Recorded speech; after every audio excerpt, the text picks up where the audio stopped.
마이크가 좀 부족한 것 같은데. 네. 아 이거 하나로 나눠 쓰네.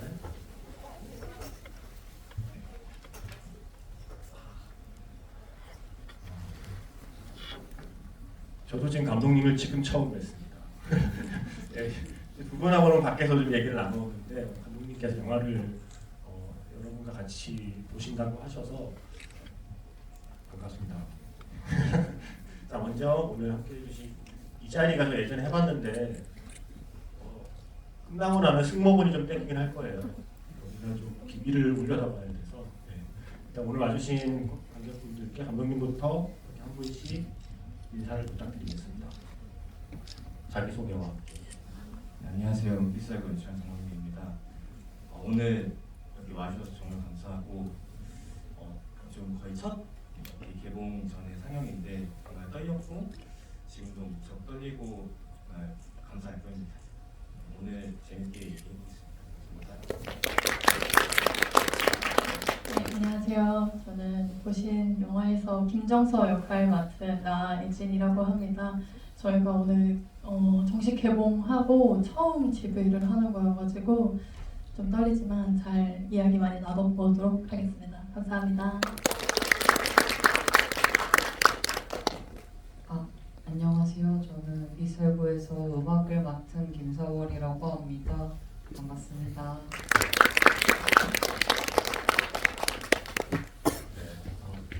자꾸 개봉 앞두고 첫 지구이라고 그래서 제가 좀 계속 부담을 느끼고 있어요. 아마 오늘 어쩔 수 없이 감독님 얘기부터 조금 얘기 좀 들어야 될 것 같아요. 옆에 계신 배우님이 직업도 들었을 이야기겠지만 여기 계신 관객분들은 아마 잘 모르고 계신 이야기들도 있을 것 같아서 우선 이 이야기를 어떻게 처음 구상하게 되었는지를 먼저 궁금해할 것 같은데 그럼 2018년으로 거슬러 올라가야 되나요? 2018년에 동해가는 무궁화호를 탄 데서부터 이야기를 시작해야 되는 건가요? 예. 네. 일단 2018년에 그때가 4월이었나요? 그 원적이었습니다. 네. 2018년에 어떠한 이유로 감독님은 동해로 가는 기차 그것도 무궁화호를 타게 되셨는지 말씀해 주시겠어요? 네, 제가 2018년도에 영화를 한다고 서울 올라와가지고 이렇게 영화를 만드는데 항상 뭔가 쉽지가 않고 계속 아르바이트는 많이 하게 되고 마음에 좀 뿌리를 잃은 그런 시기가 있었습니다. 그럴 때 이제 강원 동해시로 무궁화호를 타고 여행 가면서 그곳을 이렇게 색소폰 음악을 산책을 했는데요. 제가 고향이 전라도 순천인데 강원도 동해시 거리들이 고향처럼 느껴졌습니다. 그러면서 이제 산책하면서 계절에 한 번씩 이제 오가고 떠오른 주인공 바탕으로 이야기를 하나씩 만들어가면서 영화를 만들게 됐습니다. 그럼 가장 먼저 떠올린 거는 정서인가요? 아니면 영주인가요? 정서부터 떠올랐어요. 그 횟집이라는 공간에서 이제 가족들 같이 일하고 있는 정서, 그렇지만 이제 자기 그림을 그리고 예술을 바탕으로 이제 서울에서 자기 삶을 꾸리고 싶어하는 그런 생각을 떠올랐습니다. 그리고 나서 다른 캐릭터들을 하나하나 좀 쌓아가는 과정이 궁금하거든요. 일단 어쩌면 정서라는 인물에게는 감독님 본인의 상황이나 본인의 경험들이 많이 투영되어서 정서라는 캐릭터를 구성했다면 정서에게 어떠한 가족을 만들어주고 싶었는지 정서 주변에 어떤 인물을 좀 배치하고 싶었는지 어떤 순서로 한 명 한 명 좀 생각해내셨는지가 좀 궁금해졌어요. 저는 이제 이야기를 인물을 만들 때 그 공간과 그 배경에서 먼저 출발을 하는 편입니다. 가장 주되게 첫 번째로 중요했던 곳이 그곳에 있는 횟집이었습니다. 제가 글을 쓰면서 아르바이트 횟집에서 이제 경기도 쪽에서 이렇게 일을 한 적이 있었는데 그러면서 만난 이런저런 분들과 마치 일을 하면서 가족이 된 것 같은 기분을 느낀 적이 있었어요. 그래서 동해시를 걷는데 이제 계속 그것들이 떠오르면서 같이 일을 하면서 가족으로서의 정도 나누고 또 노동으로서의 그런 것들을 같이 나누는 관계를 하나씩 떠올렸습니다. 그러면서 거기에 있는 이제 영주가 떠올랐고 그리고 거기서 이제 학교를 그만두고 언니처럼 이제 음악을 하고자 하는 정혜가 떠올랐고 그리고 마찬가지로 그곳을 영주와 헤어지고 서울에서 또 이제 일하며 살아가지만 횟집에서 일했던 것들을 바탕으로 또 횟집에서 일을 하면서 자기 가게를 차리려고 하는 이제 서울의 엄마 이용이 떠오르고 이런 식으로 한 명씩 인물들을 그 횟집에서 떠오르는 걸 중심으로 만들었어요. 나혜진 배우님은 처음에 감독님한테 들었던 얘기가 다 비슷한 거예요? 지금 들으신 얘기 그대로 들으셨던 거예요? 아니 근데 저는 사실 이 캐릭터 구상의 순서는 처음 듣는 것 같은데요. 맞아요? 이게 그 배우님 만나서 얘기할 때 이렇게 다 막 전사든 뭐든 얘기를 너무 디테일하게 하지 않아요. 그럼 배우님한테는 처음에 어떻게 감독님께서 이 영화를 설명하고 정서라는 캐릭터를 어떻게 설명했는지 혹시 기억하시나요? 처음에 어떻게 해서 이 작품에 이렇게 참여하게 되었는지 배우님께서 대답을 해주시는 기억을 잘 되살려서 감독님과의 첫 만남을 한번 떠올려 보시죠. 이 영화에 대한 이야기를 처음 들었던 순간. 감독님의 존재를 처음 들었던 순간은 서울 여성 독립영화제 아니고 서울 거기 어디죠? 아리랑 시내 네 아무튼 서울 독립여성영화제라는 곳에서 제가 다른 영화로 이렇게 폐막식을 하고서 이제 내려오는 순간에 어떤 저희 영화의 조연출 맡으신 분께서 오셔서 그 장만민 감독이 이미 영화를 만드시는데 배우님을 뵙고 싶어 하신다. 그래서 시나리오를 뭐 연락을 이렇게 해도 되겠냐? 그래서 그렇게 네 알겠습니다 했는데 그리고 나서 한참 뒤인가 그냥 뵀어요. 시나리오 없이. 저도 근데 그런 경우는 처음이었는데 그렇게 그냥 뵈가지고 그냥 이야기를 엄청 많이 나눴어요. 마침 사는 동네도 가까워가지고 그냥 어디 카페에 만나서 이런저런 질문들을 되게 공손하지만 되게 넌지시 이렇게 계속 던지시는데 그때 제가 하고 싶은 말이 많았나 봐요. 그래서 얘기를 한참 나누고 나서 그때 어렴풋이 얘기를 하셨던 것 같아요. 영화 하는 사람이고 뭐 어떤 걸 이렇게 해보려고 한다. 근데 영화에 대한 정확한 정보가 없었어요. 그래서 끝나고 나서 제가 나와서 식사도 했어요. 근데 식사도 하고 이제 집에 가려고 하는데 안녕히 가세요 하고서 있는데 아무것도 얻은 게 없는 거예요. 정보가 저만 잔뜩 이렇게 정보를 내어주고 그래서 그날 자전거 따릉이를 빌리고 어디 집에 못 가겠어가지고 상암 메가박스까지 타고 가서 탑건을 멍 때리면서 봤던 기억이 있습니다.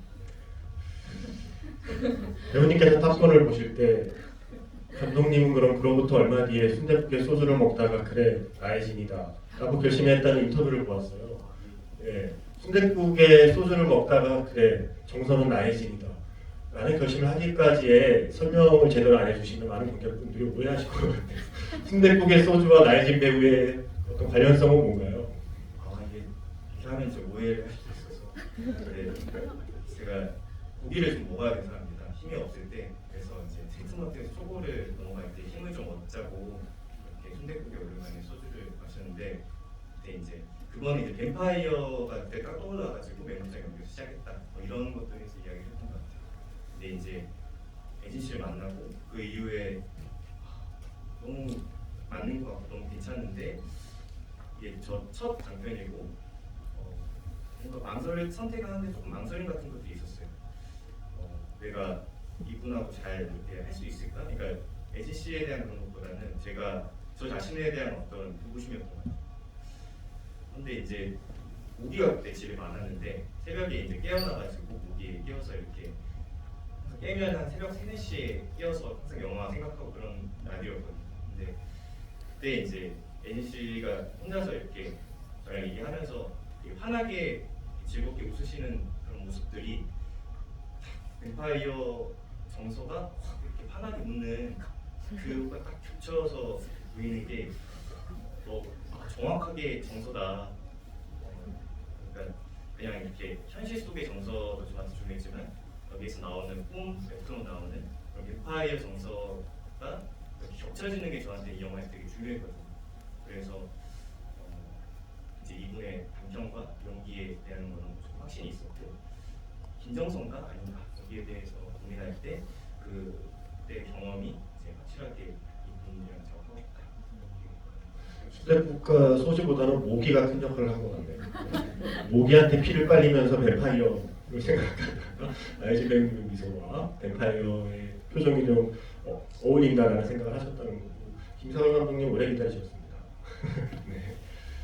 그 장편 영화로는 그 단편 영화 작업은 훨씬 많이 하셨지만 한지혜 감독님 작품 외에는 다른 감독님과는 처음 음악 작업을 하신 게 맞는 거죠. 네. 그래서 어떻게 처음 이 영화의 의뢰를 받으셨고 이 영화에 어떤 식의 음악이 좀 들어갔으면 좋겠다는 얘기를 좀 나누게 되셨는지 네. 음악 컨셉을 처음에 감독님이 뭐라고 말씀하셨는지 나혜진 배우님처럼 감독님의 별 정보를 주지 않고 김사월 음악 감독님의 얘기만 듣다 가시는 건지 그것도 좀 궁금한데요. 저 같은 경우에는 사실 나이진 배우님하고는 약간 그냥 친분이 있어서 같이 뭐 놀기도 하고 이런 사이거든요. 그래서 이 친구가 이제 장편을 들어간다고 하기에 어떤 내용이냐, 그래서 그냥 그런 얘기를 나누고 그렇게 그런 친구였는데 그 시나리오가 저에게 온 것이죠. 그래서 그거를 모르고 연락을 주셨다고 하더라고요. 저희가 친구인지 모르고. 일단은 그래서 그냥 다른 시나리오가 온 것보다는 훨씬 조금은 약간은 신경을 써서 보게 된 것 같고요. 근데 이제 보면서 저는 이제 엄청 뱀파이어 이야기구나 뭐 이렇게 읽으면서 일단은 시나리오를 잘 읽었습니다. 그래서 어떤 부분 재미있을 것 같긴 한데 제가 잘할 수 있을지는 모르겠어서 뵙고 뵈니까 영화에 대한 얘기 그런 얘기들 좀 나눴던 것 같고요. 그리고 저는 제가 그냥 궁금해서 왜 저한테 연락을 주셨죠? 저는 뭐 영화 뭐 엄청 하는 사람은 아닌데요 하니까 제 앨범 중에서 3집을 좋아한다고 하시는 거예요. 근데 그게 흔한 일은 아니거든요. 3집이 되게 시니컬하고 좀 냉소적인 앨범이어서. 근데 저도 그 얘기를 들었을 때 이 시나리오상 3집 같은 정서가 어울린다라는 게 납득이 돼서 그냥 뭐 김서월 뭐 뭔가 음악 시키면 어떨까 이런 것이 아니셨던 것 같아서 저도 조금 더 진지하게 봤던 것 같고 그때까지는 저 이제 이게 뱀파이어 영화인 줄 알고 클래식 기타 이렇게 많이 쓰고 좀 무드 깔고 이러면 되겠다 하면서 처음에 그렇게 시작을 했었던 것 같죠. 제가 웃을 때 감독님의 약간의 구현이 필요할 것 같아요. 왜 3집이었습니까? 일단은 저는 그 팬으로서 김사월 김혜원 앨범부터 쭉 이렇게 사원님 많이 들었었습니다. 이제 그 이전 음반에서 제가 이제 느꼈을 때는 그런 근원적인 사랑에 대한 그리움 이런 정서가 이렇게 가족 사진에 찍은 그 먼지를 찍어보는 그런 마음, 그건 저한테 가장 중요한 그런 감정이었거든요. 그런 감정들과 크게는 결이 맞다고 생각했었어요. 3집 해븐에서는 정서가 서울에서 살아갔을 때 느꼈던 그런 좀 남루하고 스스로 좀 무가치하다고 느껴지고 그런 결핍된 감정들 그런 것들을 해븐에서는 유형품이나 스테이지나 좀 이야기는 다르지만 여러 결로서 잘 드러나고 있다고 생각했어요. 그 방식이 하나의 악기가 아니라 좀 다채로운 악기인 것도 좋았고 그리고 그게 그냥 기관으로 가라는 게 아니고 다소 좀 이렇게 낙관을 하면서도 그거를 좀 나름 마주하고 앞으로 나아가는 그런 결기 이런 것들도 정서가 좀 이 여정에서 갖길 바라는 마음이기도 해서 사회님이 해주시면은 정서 얘기 들어가서 잘 해주실 것 같습니다. 저도 그 대화가 떠오르는 게 정서만 잘 따라가 주시면 된다라는 말을 믿고 했던 것 같아요. 정서의 정서를 따라가면 된다. 네.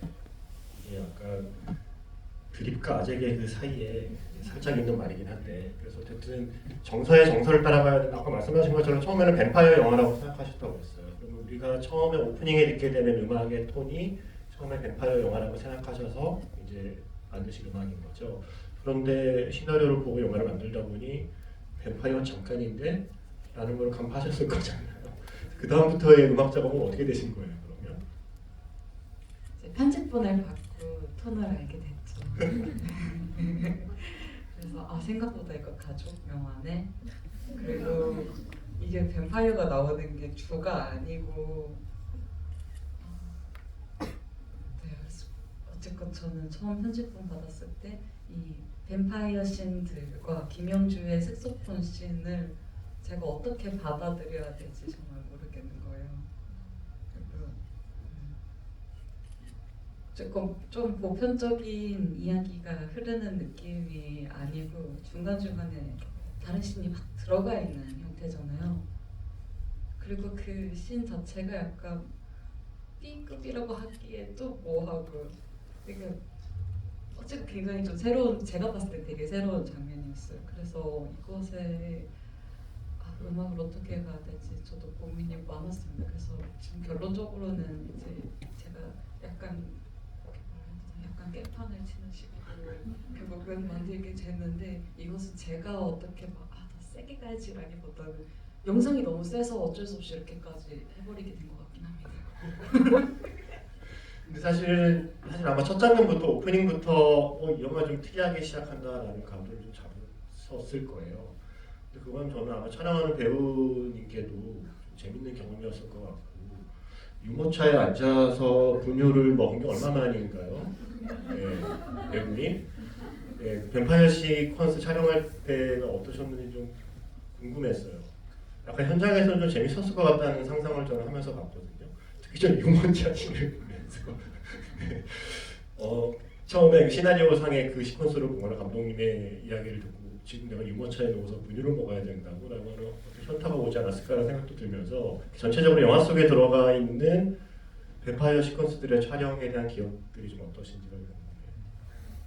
저는 사실 시나리오를 읽었을 때 그 지금 현재 어떤 영화에 나와 있는 톤보다 훨씬 더 좀 더 환상적인 것으로 제가 자꾸 상상을 하는 거죠. 좀 더 상업 영화에서 나올 수 있을 만한 스케일의 준비와 이제 그런 것들을 했는데 이제 차차 의상을 입어보고 이빨을 하나 껴보고 하면서 이거 이런 거구나 하면서 사실 좀 찾아나간 지점들이 있었고 그리고 그 저희가 마지막으로 고른 이 후드 같은 옷이 입기 전까지는 좀 더 이게 완전히 이마벨프처럼 쫙 감아주면 안 될 텐데 뭐 이런 걱정도 하다가 아무튼 그렇게 잡게 됐는데 자전거 초반 오프씬 이런 거는 뭐 이런 건가 보다.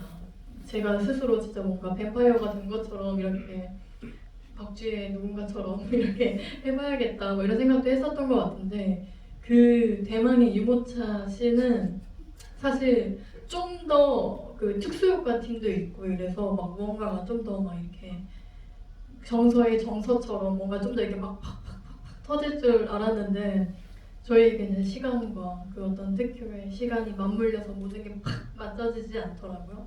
그래서 이미 뱀파이어 촬영도 몇 번 다 해왔고 그래서 제가 할 수 있는 최선을 하면서 그 씬을 해봤어요. 근데 시나리오 이렇게 단계에서 도대체 이 씬이 의미하는 게 무엇이냐 하는 대화를 굉장히 많이 나눴던 것 같아요. 사실 촬영하면서도 잘 몰랐던 것 같아요. 영화로 보면서 이런 거구나 하면서 몇 차례 관람하면서 거기서 제가 보였다가 경연이 보였다가 또 그 서주희 아줌마가 보였다가 아빠가 보였다가 막 이러더라고요. 그렇게 한 겹 한 겹 깨달아가고 있는 것 같아요. 아마 이따가 관객분들께 질문 기회를 드리기도 할 텐데 지금 질문 기회를 드린다면 누군가는 분명 뱀파이어에 대한 얘기를 물어보실 것 같아요. 감독님께서 이 영화에서 뱀파이어라는 시퀀스가 꼭 필요했던 이유 그리고 지금의 방식으로 뱀파이어 시퀀스가 들어갔던 그 장면들의 의미를 좀 감독님의 생각을 말씀해 주시면 어떨까. 그리고 제 기억이 맞다면 다른 인물들은 다 뱀파이어 환상 시퀀스에 등장하는데 정서의 친엄마는 한 번도 환상 시퀀스에 안 나왔던 걸로 저는 기억을 하거든요. 그러니까 처음에 영주가 정혜의 피를 받는 장면도 있고 그 정혜의 엄마가 영주의 피를 받는 장면도 있고 뭐 이런 식으로 서로 들어가는데 정서의 친엄마는 한 번도 그 환상 시퀀스에 등장하지 않는 것 같아서 그걸 포함해서 영화 속의 뱀파이어 시퀀스 감독님이 왜 이 영화에 꼭 필요하다고 생각했는지 궁금해요. 저는 항상 이전에 영화를 만들 때 욕망이 인물이 잘 안 보인다. 욕망이 왜 이렇게 없냐? 인물이 왜 이렇게 힘드냐? 뭐 이런 답변들이 많았거든요. 이번 영화 하면서 제가 느끼고 또 이 사회에서 공감할 수 있는, 같이 공감할 수 있는 그런 욕망을 쫓고 싶었어요. 집을 갖고 싶고 아파트를 갖고 싶고 그 집을 통해서 가족을 이루고 싶은 그 욕망 하나를 좀 쫓아가고 싶었어요. 근데 그러면서 이제 저도 청약 공부도 하고 이렇게 하면서 느낀 것이 이 욕망은 처음부터 제가 갖고 있는 것이 아니라 이 제도와 문화를 바탕으로 저한테 심어지는 느낌이 들어요. 이게 뱀파이어가 키를 갈망하게 되는 과정과 흡사하다고 느껴졌고, 그래서 정서가 이제 옛 가족 그렇지만 이제 자기 욕망들이 있는 낯선 가족을 만나면서 각각의 맥락마다 이런 그들의 욕망을 낯설게 바라보고 그들을 마주했을 때 자기의 어떤 감정을 낯설게 바라보는 그런 욕망과 가족으로서의 그런 감정이 섞인 그런 상황을 뱀파이어 시퀀스로 묘사를 하고 싶었어요. 그리고 서울의 엄마가 왜 안 나왔을까 하는 의식은 못했지만 지금 돌아보면은 엄마 최미영은 이제 그들의 동각 노동에서 이제 벗어나서 그녀의 혼자임으로 서울에서 이제 취직을 하고 자기 혼자서 이제 좀 누군가를 착취하지 않는 거죠. 자기 노동으로 벌어서 자기 가게를 차리고 그걸 꿈을 꾸고 있고, 그러기 때문에 이 뱀파이어랑 뭔가 결이 맞지 않다고 느껴지기도 합니다. 그렇지만 그녀도 영화 후반부에 이제 방 하나 줘 하면서 또 그런 기미를 보이는 것 같기도 하고 그렇습니다. 아까 배우님이 잠깐 이야기할 때 이마베프가 하나의 레퍼런스였던 걸로 말씀하셨는데 혹시 밤을 걷는 뱀파이어 소녀도 레퍼런스에 있었나요? 그러니까 저는 스케이트보드를 타고 가는 설정에서 혹시 밤을 걷는 뱀파이어 소녀도 레퍼런스였을까라는 궁금함을 좀 가져보긴 했었거든요. 그 영화는 사실 보진 않았어요. 이제 스케이트보드는 어쩌면 제가 에이블 라빈 혹시 아시는지 모르겠지만 에이블 라빈을 좋아했습니다. 제가 그 세대입니다. 그래서 그 동해에서 가서 제가 떠오르는 것 바탕으로 신화를 썼을 때 자연적 이야기는 아니지만 오히려 이런 디테일들이 제일 자연적으로 가져온 게 많아요.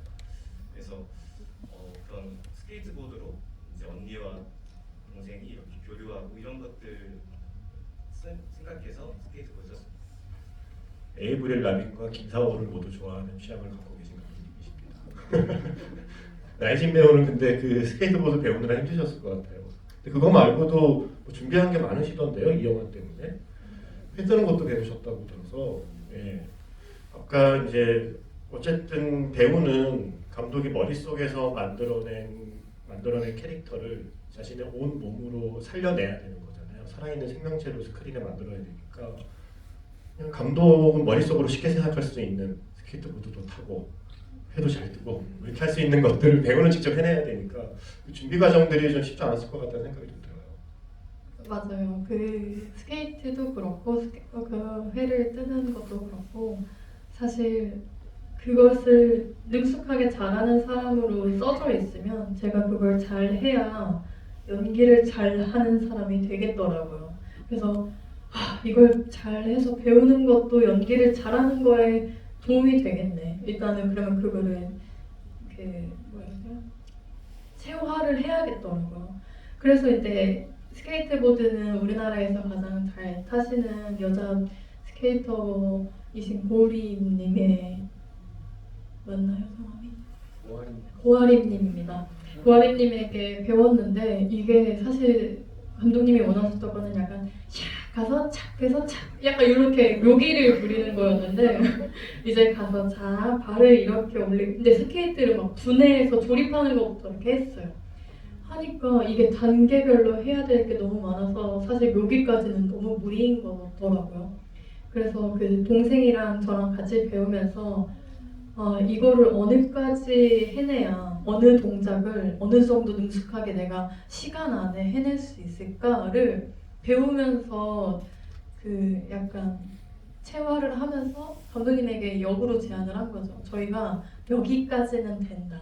그래서 여기서 요 정도는 가능하다. 뭐 이렇게 해서 그거를 열심히 번갈아서 연습을 했던 기억이 있고 사실 회 뜨는 것도 한 2번 정도 잡아주셨어요. 여기서 한번 보고 여기서 한번 해보셔라. 이렇게 연습이 2번 잡혀 있는데 이거는 보는 것만으로는 절대 그거를 제가 못 드리겠는 거예요. 그래서 근데 이건 어쨌든 제 연기력과 연관이 되어 있으니까 아버지를 동원해서 아버지의 친구분이 하시는 횟집에 가서 제가 이런저런 해서 알려주셔야면 좋겠다. 그래서 거기를 거의 주말마다, 왜냐면 주말에 손님이 많으니까 그때 와라. 그래서 그때 주말마다 몇 번씩 가서 체화를 했죠. 힘든 과정이었습니다. 그게 사실 다른 거는 뭐 재밌게 했는데 회 뜨는 게 가장 어려웠어요. 그 영화에서 나오는 회 뜨는 장면은 다 배우님이 하신 거예요. 손만 나오는 장면도 있던데.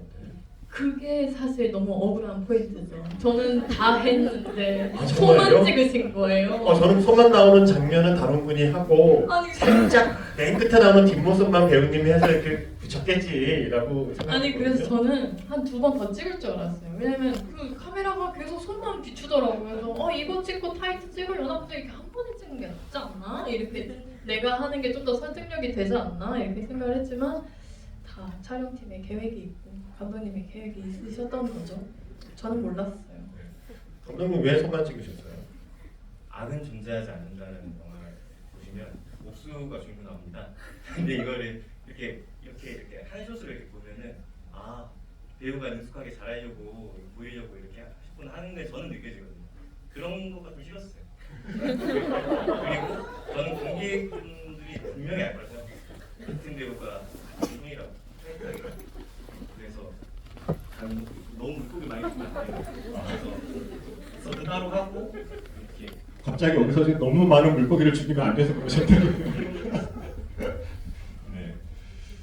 배우보다는 일단 물고기가 중요했기 때문에 그 시퀀스는 그렇게 띄우셨다고 하셨고 지금 요 질문 하나 정도 하고 관객분들께 질문 기회 드릴게요. 일단 많은 악기가 있는데 색소폰이라는 악기를 감독님께서 설정을 하셨어요. 그리고 그 많은 악기 중에 색소폰이라는 악기를 설정해서 김상월 감독님은 그에 맞는 영화음악을 만드셔야 했습니다. 자 이제 두 분의 이야기를 들어보겠습니다. 먼저 감독님, 왜 많은 악기 중에 영주에게 일단 왜 영주에게 악기가 필요했는지 그리고 왜 그 악기는 색소폰이었는지 좀 궁금해졌어요. 영주의 전사가 일단 김상월 음악 감독님 표정을 한번 보시고 이야기하시면 됩니다. 너무 고생 많이 했어요. 지금 고생한 표정이 여기서 보이거든요. 자, 벌교에서 이제 농사짓기 싫어서 저는 자기 삶 사실 묵고로 너무 간단한 전사를 생각했어요. 거기서 이제 배도 타고 공직 식당에서 일하고 거기서 미영을 만나고 이렇게 하나씩 자기 삶을 이뤄갔는데 뭔가 자기 어떤 욕망 때문에 어떤 그 결핍을 해소할 수가 없어서 악기를 부는 취미가 영주에게 있을 것 같다. 이런 것들을 이제 망상 해변이나 그리고 어떤 풍경 이런 걸 보면서 느꼈어요. 또 약간 과시하는 것 같거든요. 그 해변에서 색소폰을 치고에 다 들리거든요. 그럼에도 이렇게 부는 그런 어떤 풍정의 그런 것들이 색소폰이랑 좀 맞아 떨어졌다고 생각했고 제가 산책하면서 들었던 그 앨범들이 사다오 와타나베 일본 앨범 중에서 바우 소나타, 플루 소나타 그거를 나라는 게 있는데 그게 영향이 되게 컸어요. 그래서 색소폰이었으면 좋겠다. 그래서 선생님 이제 그 얘기를 들으셨어요. 색소폰이었으면 좋았으면 색소폰을 부는 사람을 섭외했었어요. 저는 색소폰을 저 기모키 씨도 김옥희 씨가 섭외했었어요. 제가 그 얘기 많이 했었습니다. 차라리 김옥희님 같은 분의 즉흥 연주 같은 걸로 따가지고 색소폰을 살려야 된다. 아니면 어쨌건 장면에 색소폰을 몇 초도 아니고 계속 불고 있는데 이것을 색소폰이 아닌 악기로 할 수는 없고 일단 색소폰이 나야 되긴 하는데 이 손 싱크를 맞추면서 작곡을 하긴 어렵고 그러니까 저는 처음엔 색소폰이랑 악기는 살리되 이제 다른 작곡을 해서 위에 얹어야겠다는 생각은 했었는데 결국은 그냥 이제 가상 소스들로 다 된 거거든요. 그래서 그렇습니다. 그럼 영화에서 연주하는 게 약간 아빠의 그 말과 좀 어울려야 되는 거잖아요. 이게 좀 들을만하면 나이 먹은 거다 라는 정서를 느낄 수 있는 색소폰 음악이 사실 영화에 쓰여야 되는 거라서 맞아요. 그래서 네. 처음에는 더 그리운 금강산이라거나 가곡스러운 색소폰을 원하셨는데 그것이야말로 정말 제가 못하는 일이었어서 차라리 이 악기와 심상을 두되 그냥 정서가 이걸 봤을 때의 상황으로 가자라거나 아예 아빠가 색소폰을 부는 씬을 다 환상으로 날려버렸습니다. 그래서 뭐 싱크 안 맞아도 되고 그 정서는 아빠가 색소폰을 부는 걸 보고는 있는데 이 소리가 들리는 게 아니라 그냥 자신의 심상으로 이걸 본다라는 컨셉으로 결국 가게 됐었어요. 네. 혹시 질문 있으신 분 있으면 질문 기회 몇 분 드리고 다시 제가 질문하겠습니다. 혹시 질문 있으신가요? 네. 일단 저 뒤에서부터 내려가 볼까요? 네. 맨 뒤에 계신 분부터. 죄송해요. 계속 올라가셔야 되는구나. 제가 괜히 맨 뒤에 계신 분부터 기회를 드리겠습니다. 안녕하세요. 작품 인상 깊게 잘 봤습니다. 네. 제가 이 작품 보면서 몇 가지 궁금증이 생겼는데 네. 지금까지 얘기해 주시면서 대부분은 해소가 됐고요. 제목이 은빛살구잖아요. 네. 은빛하면 기업, 회상 뭐 이런 의미인 것 같긴 한데 네. 전체적으로 이 제목이 뜻하는 바가 무엇인가 그게 네. 제일 궁금해요. 네. 이게 원래 시나리오에도 은빛살구에 대한 의미를 설명하는 장면은 없었나요? 아니면 원래 있었는데 빠진 건가요? 원래 제목이 은빛살구가 아니었습니다. 근데 편집을 하고 그리고 이 영화가 정서가 자기 뿌리를 이뤄가는 그 여정으로서 전 받아들여졌어요. 삭제된 장면 중에 아버지가 정서를 주공 아파트로 둘이서 데려가서 거기에 있는 은행나무를 보여주면서 하는 대화가 있었습니다. 은행나무도 30년 뒤에 열매를 맺는다. 너도 네 냄새 풍기면서 살고 싶지 않냐. 그 대사가 유독 저한테 마음에 와닿았어요.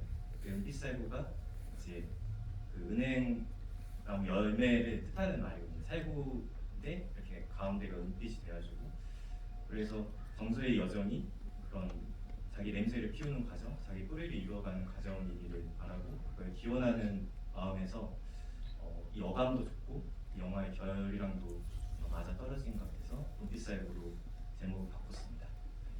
그게 은행이라는 한자를 한글로 풀었는 거죠. 네. 은행나무의 은행의 한자를 한글로 풀었으면 은빛살구가 되고 약간 중의적인 표현이기도 한 거죠. 은행나무의 은행이면서 결국엔 돈을 우리가 주고받는 은행과는 한글로도 발음이 비슷하니까 약간 좀 중의적인 의미도 있는 제목이라서 은빛살구가 되었답니다. 자, 또 질문 있으신 분 손 들어주세요. 그 앞에 계신 가운데 분.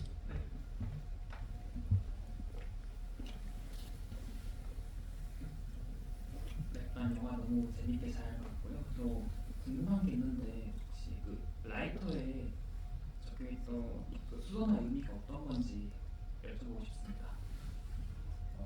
그거는 이제 어시장 경옥 아주머니와 이제 횟집 영주가 불륜임을 암시하는 그런 장치인데 수선화하고 아래 숙박업소가 있고 이제 정서가 이제 정혜랑 이렇게 있을 때 그걸 보고 나중에 이제 가족하고 따뜻하게 이렇게 어떤 걸 오랜만에 마주한 다음에 마치 이 아버지 또 이렇게 살고 있었네 하는 그 시점에 라이트를 보면서 그 이후의 여정이 이제 정서만 이제 이 불륜 사실을 아는 것처럼 그리고 가족들은 화기애애한 것 같은 그런 관점으로 영화를 보게 하는 그런 장치로서 쓰였습니다. 저는 이걸 집에서 영화사에서 제공받은 스크리너로 보는데 이게 해외로도 나간 그 해외 뭐 영화제 같은데 그 제공하는 링크라서 영문 자막이 있어요. 그래서 저는 너무 친절하게 수선 모텔이라고 영문 자막이 모텔이 찍히니까 저는 바로 이해했거든요. 근데 아마 그냥 바로 영화를 보시면 약간 헷갈릴 수도 있었겠네요. 또 질문 있으신 분 있으면 기회 드리겠습니다. 네, 여기 하고 글로 넘어갈게요. 네, 계속 넘어갈게요.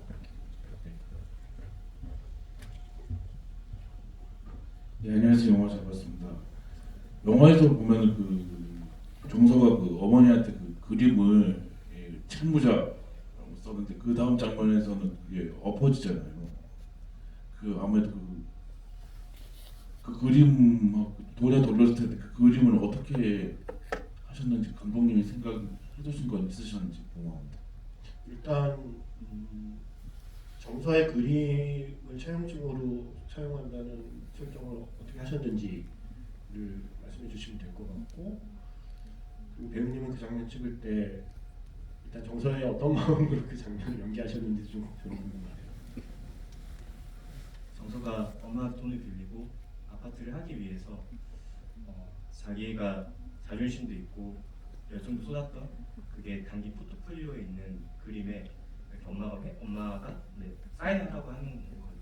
근데 그거는 어쩌면 네 손으로 네가 이렇게 그림 그리고 서울 와서 이렇게 하는 것도 다 내가 키웠고 아파트를 하는 것도 결국에는 내 힘으로 하는 거니까 여기에 너가 했던 거 스스로 훼손해서 이렇게 아파트 하라는 그런 어떤 강요이자 어찌 보면 화풀이이기도 하고 그런 맥락으로 써있습니다. 이런 엄마의 어떤 의지와 그 결심들이 이 두 모녀의 일상적이고 주고받는 사랑의 모양이 담겨 있다고 생각했어요. 엄마는 당연하게 너가 책임져야 할 것을 항상 묻는 사람이었고, 저는 그 눈빛을 보면 약간의 원망하지만 감내하겠다라는 마음이 공존하는 마음이었던 것 같아요. 이게 내 앞에 주어진 현실이라면 감내하고 말지 뭐 약간 그런 마음이 그냥 절로 들더라고요. 실로 뭐 훼손을 하는 거기는 한데 이게 뭐 그리고 내가 하면 되지 하는 그런 마음들이 되게 많이 올라왔었던 것 같아요. 근데 이 두 모녀가 이런 걸 정말 주고받으면서 살았겠구나 하는 게 영화를 보면서 많이 느껴지더라고요. 일상적인 것들이. 네. 또 질문 있으신 분, 맨 앞에 분 닫고 뒤로 넘어갈게요.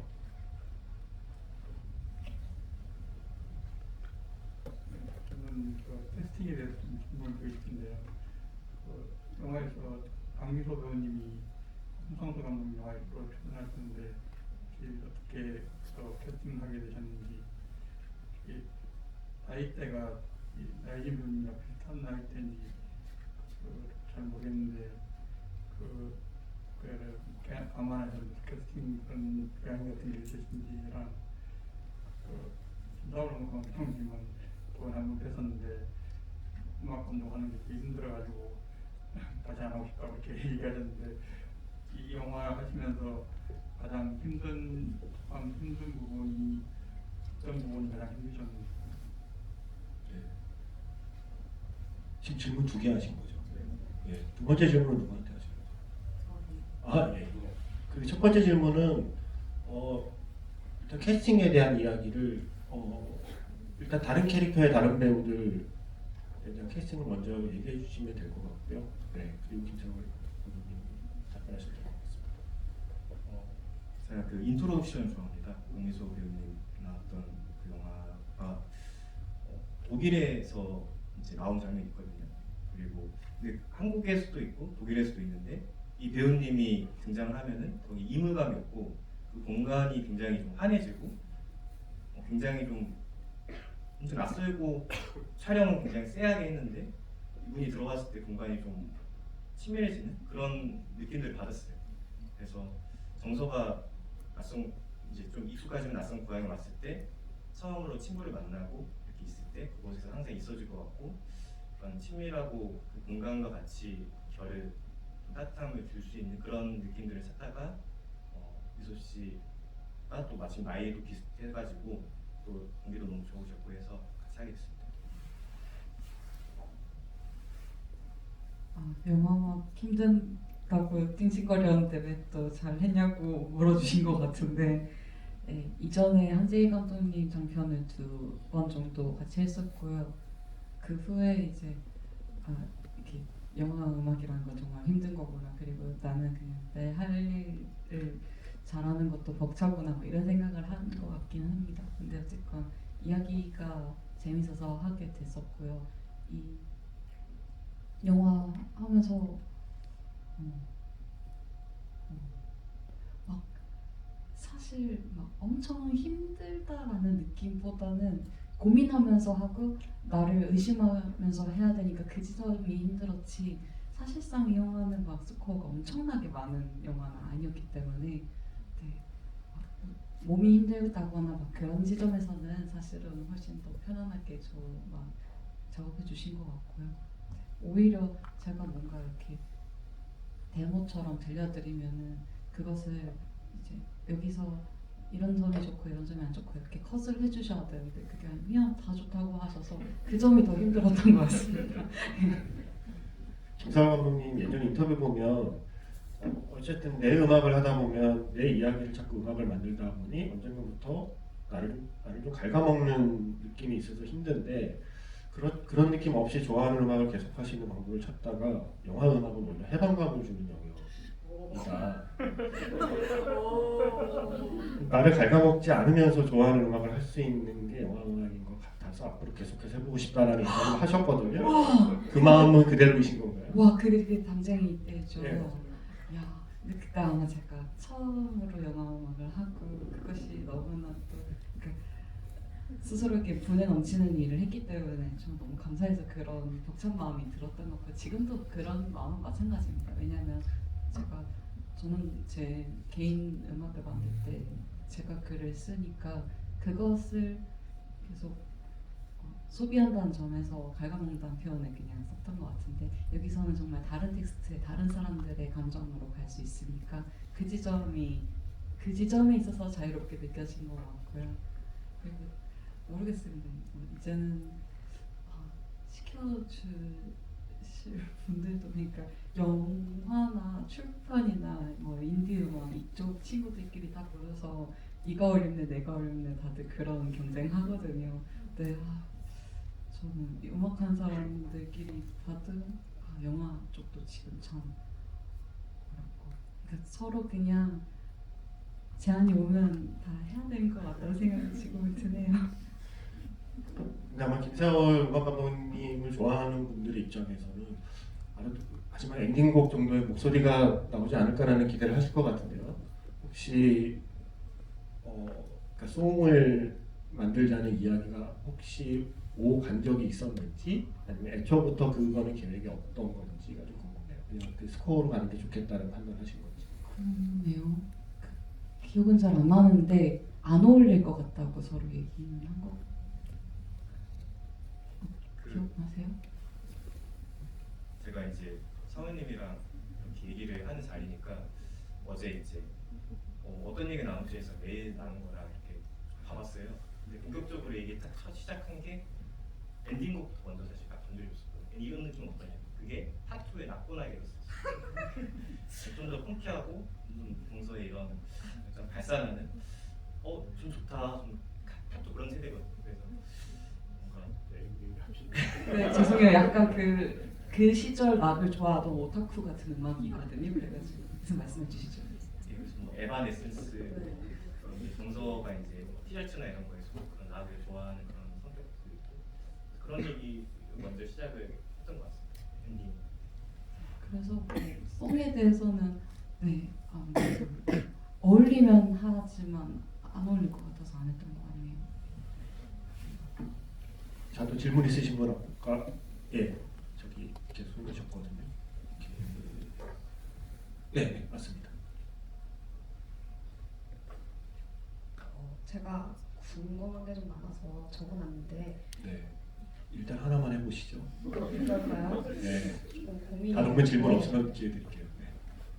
일단은 그러면 감독님한테 네. 정서라는 캐릭터가 일단은 이제 엄마랑 같이 살면서 이제 서울에 올라와서 지내고 있는데 뭐 배경화면에 그 파도 배경화면이라든지 애인한테 곰치라고 불린다든지 졸업 작품도 이제 파랑 곰치를 그린다든지 이제 계속 뭔가 아빠와 연관돼 있고 그 고향과 연관돼 있는 장면들이 있던데 이 캐릭터를 어떻게 구상을 하시는 건지가 일단 궁금했습니다.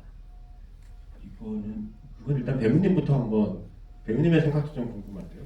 일단 정서라는 아이를 어떻게 이해를 하셨나요, 배우님은?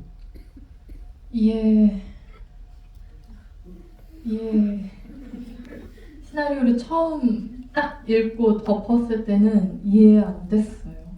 왜냐면 이해로 다가가야 할 부분들이 그러니까 나혜진으로서는 이해할 수 없는 상황들. 아니요. 그런가요? 이 김정서라는 인물이 어떤 것들을 여기서 이렇게 느끼고 이 여정을 어떻게 보내는 걸까가 그 감정들이 명확하게 알겠는 지점도 있지만 명확하게 잘 모르겠는 지점들도 있었어요, 솔직히는. 근데 이제 그럴 때마다 감독님한테 많이 물어봤죠. 이 친구는 여기서 지금 왜 아빠한테 이렇게 화를 내는 거냐? 이거를 봤을 때 얘는 어떠냐? 근데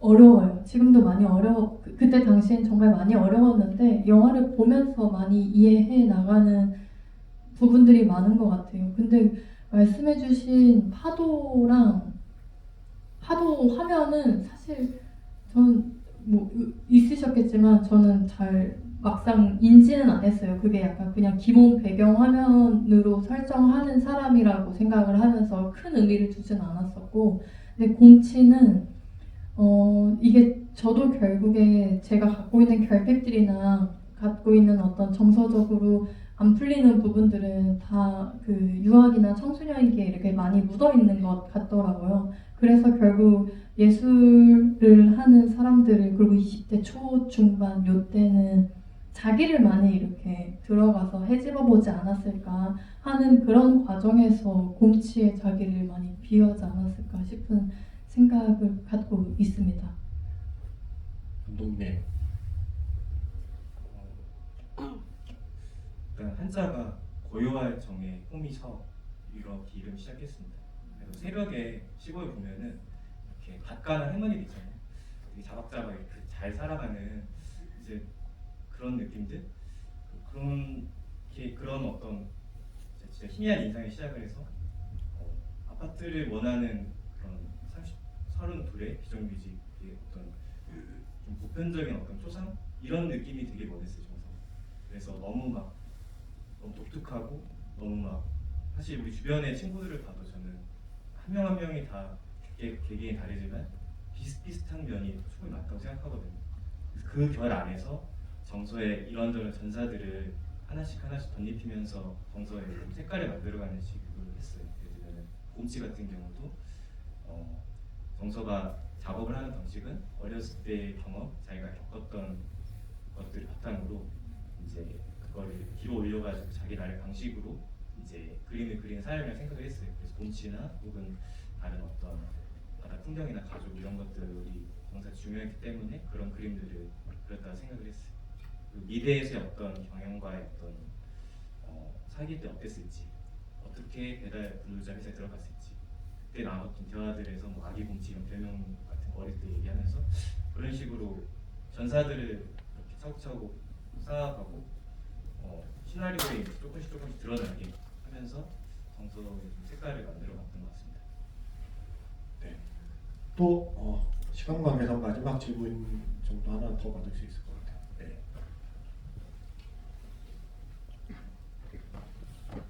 저 질문 두 가지인데 혹시 빠르게 해도 되나요? 일단 하나 해보시죠.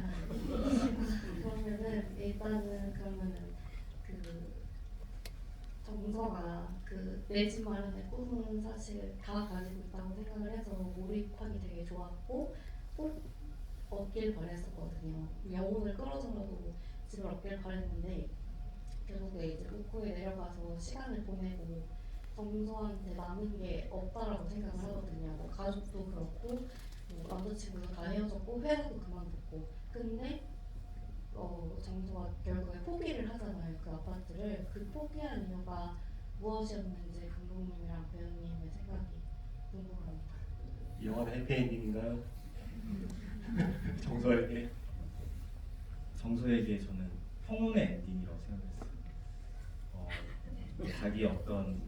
자기 것이 아니었는데 그걸 쫓다가 질질 끌려다니다가 그거를 이 욕망이 자기가 진짜 원했던 게 아니었다는 깨닫고 자기를 착취하는 그런 것들을 떨쳐내고 다시 0에서부터 삶을 시작하게 되는 그것을 추구하는 정서의 결말을 생각해서 저는 평온의 엔딩이라고 생각을 했고 아파트를 포기하는 맥락도 비슷했습니다.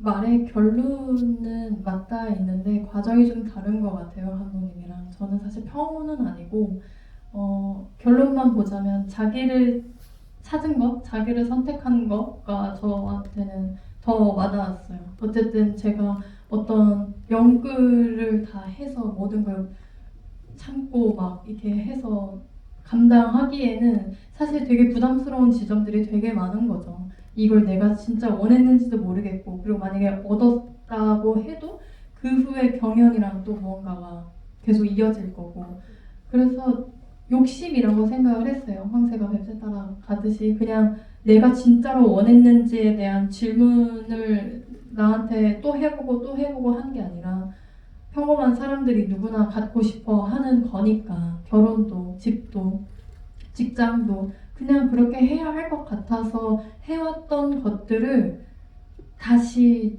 재조립하려고 무너뜨린 거라고 생각을 했어요. 그래서 모든 게 뭐 포기해서 없는 거라고 하지만 사실 되게 중요한 기반을 다시 닦은 거라고 생각을 했고요. 여기서부터 이제 시작을 하면은 적어도 자기가 불만족 혹은 실망하지 않을 선택들을 해나갈 수 있을 거라고 생각을 해서 어떤 좀 공허한 마음은 있겠지만, 허무함도 좀 있을 수는 있겠지만, 그래도 어차피 내가 엄마랑 같이 살던 공간 내가 계속 했던 거고, 거기서 이제 다른 선택들을 해나갈 거라고 생각을 해서 저는 해피엔딩이라고 생각을 했습니다.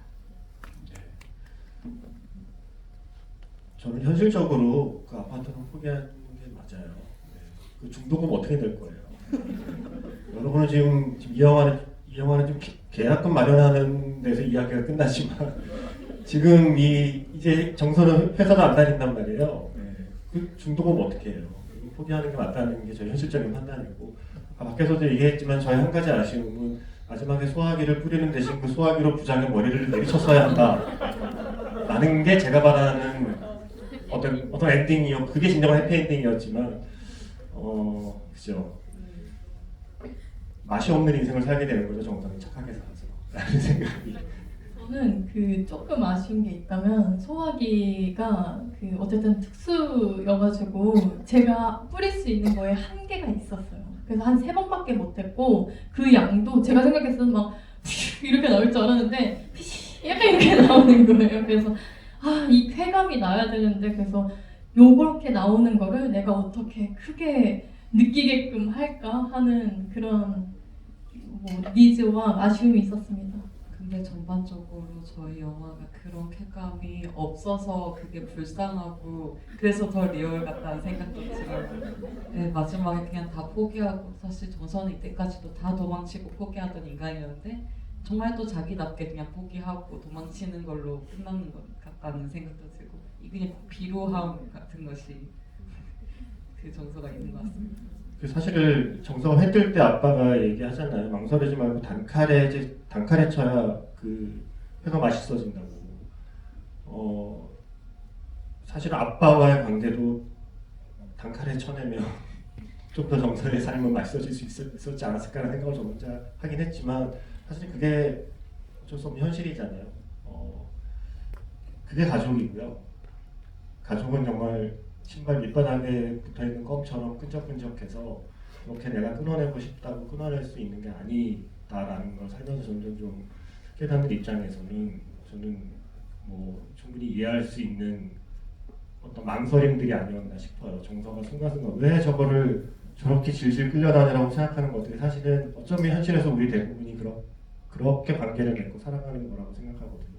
여러분 영화에서 보면 저 인간 왜 저래? 왜 저렇게 안 해? 라고 답답해 하면서 볼 때가 많지만, 가만히 집에 가서 거울을 보면 어쩌면 세상에서 가장 합리적으로 움직이는 건 그나마 영화 속의 인물이라는 걸 알게 되거든요.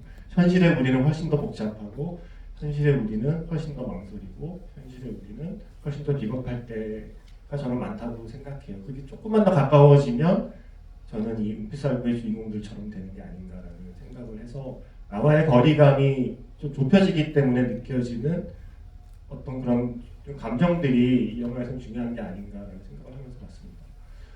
진짜 시간이 별로 없어서. 근데 제가 아까 배우님 처음 봤을 때도 느꼈지만 영화에서 모습과 너무 다르지 않아요? 네. 어떻게 이렇게 달라질 수 있는가? 물론 저는 처음에 일단 죄송한 말씀인데 일단 귀를 보게 되더라고요. 네, 그 영화에서 귀가 예쁘다는 동생의 대사가 있어서 그런가?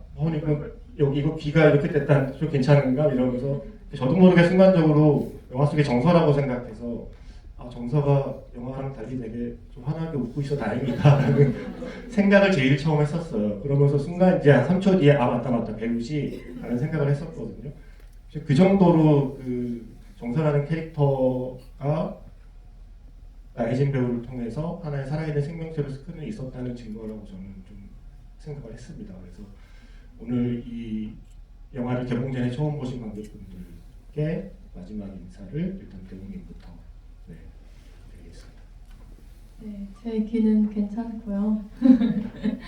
그 영화 귀한 시간 연말에 내주셔서 보러 와주셔서 정말 감사드리고, 보면서 많이 답답도 하시고 공감할 때도 있고 그러셨을 거예요. 그러면 이제 집에 돌아가셔서 가족분들이나 혹은 친구분들 이 영화가 어땠는지 그냥 나누는 것만으로도 영화의 또 어떤 시작이 되는 거니까요.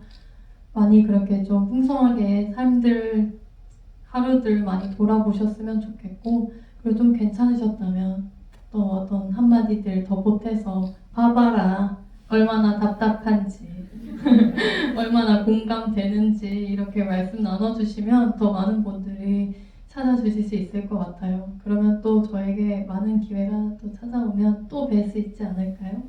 오늘 영화 봐주셔서 감사합니다. 조심히 돌아가세요. 박정호 감독님, 네, 영화 음악 작업이기도 하고 또 영화를 좋아하는 관객의 한 사람으로서 이 눈빛살구 함께 본 관객분들께 인사 부탁드릴게요. 그러게 진짜 개봉을 하네요. 한 23년도쯤부터 그냥 이제 저도 스텝이기 때문에 편집본 계속 보면서 이게 관객분들 만나면 어떻게 될까 굉장히 궁금했었는데, 이제 1월 15일인가요?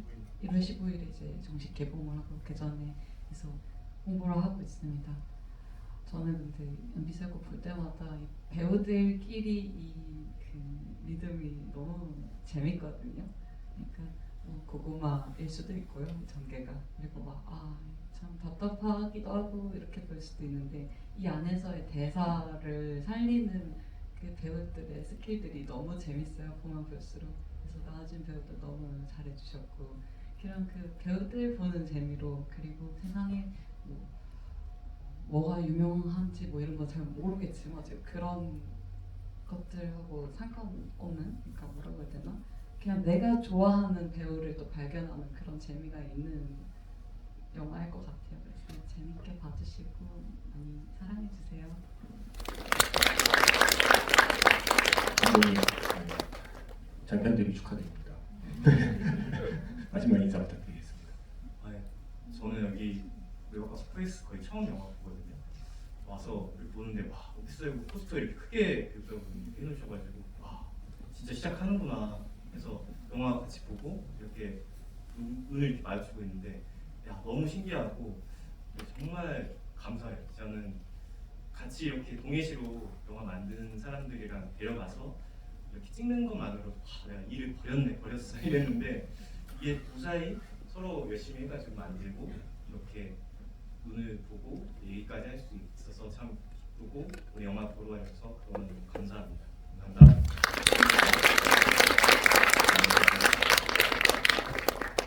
저는 영화에 나오는 아버지 정도는 아니지만 아버지가 그런 아버지는 아니었습니다. 여기서 미리 말씀드리지만, 하지만 저 역시 아버지와의 관계가 그렇게 순탄치 않은 성장 과정을 겪었던 사람으로서 제가 학창 시절이나 성장 과정에서 느꼈던 어떤 마음들이 정서의 행동이 아니라 정서의 어떤 삶에서 좀 느껴졌어요. 마치 내가 할 수만 있다면 좀 멀어지고 싶고, 할 수만 있다면 좀 끊어내고 싶은 어떤 관계라는 건 내가 절대 풀 수 없는 모래주머니 하나처럼 평생을 살아가는 것과 비슷하다는 그 느낌을 영화 속의 정서를 보면서 사실은 많이 좀 공감하면서 영화를 봤어요.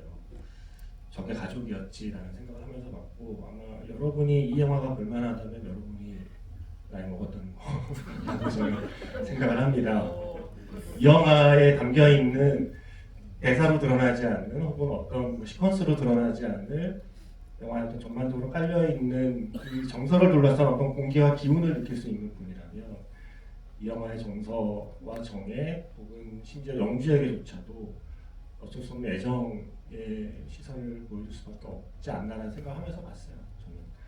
그리고 말씀하신 것처럼 2025년에 어쩌면 처음으로 여러분을 만나게 될 독립영화입니다. 그래서 이 영화가 좋은 출발을 할 수 있도록 많이 도와주시면 고맙겠습니다. 오늘 함께 해주셔서 감사합니다.